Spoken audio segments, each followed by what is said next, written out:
السلام علیکم. زمانم مظفر شاه دی او تاسو ګورئ ام پی نیوز.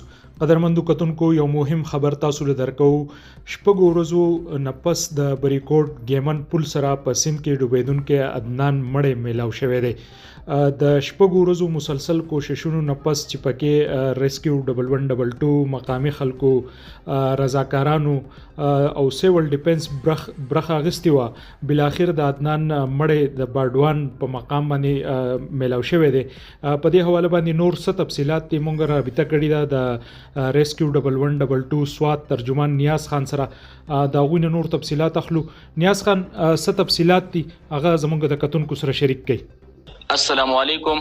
جی بالکل مظفر شاه صاحب دا شپږ ورځې مخکې د بریکوټ بایپاس په مقام باندې چې کم ځوان چې کم شلکلن عدنان نوم یادید هغه چې دی هغه د دریای سوات چپو چې دی بیرحمه هغه چې دی نو ډوب کړی و. د کوم اطلاع چې دا هغه بیا مقامي خلکو 1112 ته ورکړه چې دغه یو تنو چې هغه په سوات کې یو نظر خلکو لیدلی و چې داسې یو ډیډ باډي ده چې هغه په اوبو کې یو نظر ولیدل شو. بیا چې د زمونږ ټیم د موقع ته لاړلم سرچنګ چې دی هغه وشو خو دغه ډیډ باډي چې دا هغه معلومه نشوه.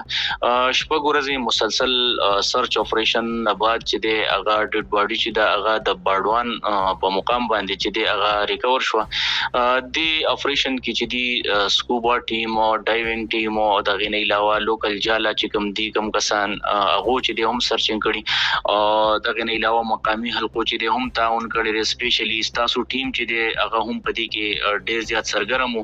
ټایم په ټایم باندې رابطه ساتل، ټایم په ټایم باندې وزټ کول. نو دغه په وجه باندې چې دی نو دغه ډیډ باډي چې دا هغه نن په شپږم ورځ باندې چې دا هغه ملو شو.